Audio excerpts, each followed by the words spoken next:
It was a little bit spicy the last time I read it when I was on my live. So, should I go live again?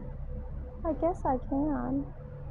Or I can just go ahead and read a chapter and then post it, and then we have to wait until next time I get a hold of it, which I think might be ideal. Let me take off my sweater.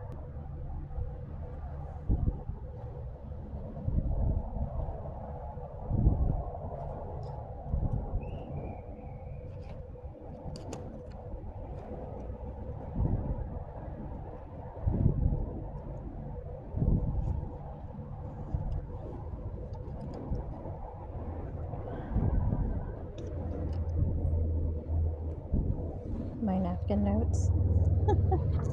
Okay, so I've got to come over here, and I'm returning myself to this wall.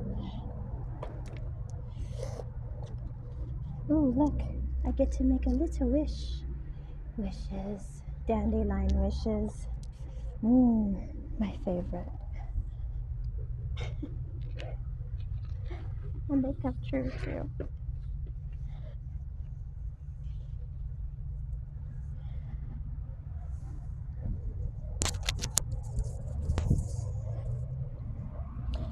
I do not mean to offend.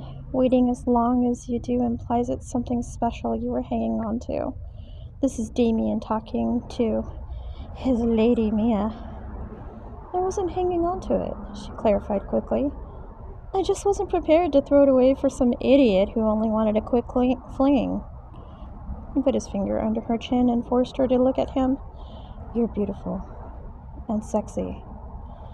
Any man would want to bed you. And I'm sure many men have tried. And if you didn't have the history you have, I wouldn't think twice about it. Her brow creased. What history? Now his brow creased, confused at her confusion. Your drug habit, Mivita. Her eyes widened. The fear he detected before shone from them. Teenagers who dabble in drugs to the extent that you did usually have lower inhibitions. Sex becomes a commodity. And you know this how? She twisted her face out of his hand and shuffled back to rest rigidly against the headboard. A friend's sister died of drug overdose when she was a teenager. He set up a charity to help female drug addicts to get clean in safe spaces. I've attended many of its fundraisers. So you see, Mavida, he continued, I know a lot more about teenage drug abuse and behaviors attached to it than you think. I'm not making a judgment call here. I'm just relaying the facts as they have been presented to me. Had Amy ever traded sex favors? This was something, until that very moment, had never crossed Mia's mind. For many reasons, she doubted it. But it was something she would never ask. 7 years on, and Amy was happy and content in her life. Why stir the pot by rehashing the past and bringing up all the old pain? Damien must have seen something of her thoughts on her face, for his brows knitted together. What are you not telling me? She clamped her lips tightly shut. You have just shared something incredibly precious with me. Surely you know you can trust me with anything. Do I? On impulse, she palmed his cheek and stared intently into his obsidian eyes. And all the time they spent together, not once had Damien implied he thought her as some kind of prostitute.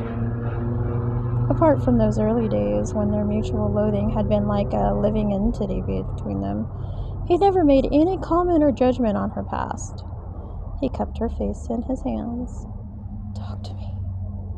He urged, resting his forehead to hers. How natural it felt to like this, and how right. I can't, she whispered. Why not? It's not my secret to tell. He moved his face back a little to gaze more openly at her. A myriad of emotions blazed in the dark depths before he blinked and his features softened. It wasn't you, was it? Something deep inside her, a tight knot she'd barely been aware of, loosened.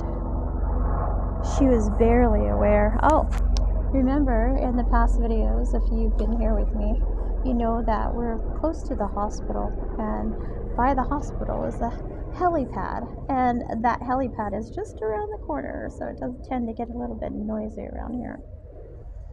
Going back to 124, the Billionaires' Cinderella contract. Hot tears filling her eyes, not until they spilled over and fell onto his hands. Your sister? Damien guessed.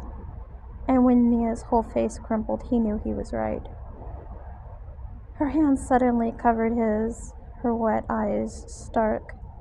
You can never tell anyone. He exhaled a long breath and shook his head, not to deny her, but because he understood what it meant to keep things private. Had he not shared things with Mia, he'd never dreamed he would share with anyone else. Promise me. I give you my word. She closed her eyes and inhaled deeply through her nose. Their hands dropped to rest on her lap, their fingers entwined. And then she opened her mouth, and it all spilled out. When Dad died, we fell apart. My mom, she suffers with depression, and when Dad died, she shut down completely. She was locked away from us. Oh, I got lots of dandelions today. Hi. Aw, that's so cute. It's like my fourth or fifth one I've seen today. There's another one. Oh, and another one. I love them. There's so many of them. There's like 5 dandelion pups. How beautiful.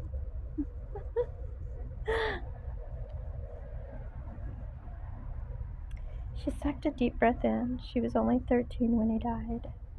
We were already worried that she was showing signs of depression, like Mom. Dad's death pushed her over the edge, and she went completely off the rails. Her eyes pleaded with him, "Please, you have to understand. Before he died, Amy was the sweetest girl. I'd always been the mouthy one, and if you put bets on which sister would self-destruct, you would have chosen me." Damien gently squeezed her fingers, letting her take a moment to compose herself. Her throat moved a number of times before she continued. She was arrested so many times I lost count. Fighting, multiple arrests for possession of cannabis, shoplifting. She loosened her hand from his and tucked a lock of blonde hair behind her ear. About 18 months after he died, Amy stole a teacher's car and crashed it. No one was hurt but the magistrates at the youth court who put an order on her. If Amy was brought before them again for any reason within a year, she would be given a custodial sentence.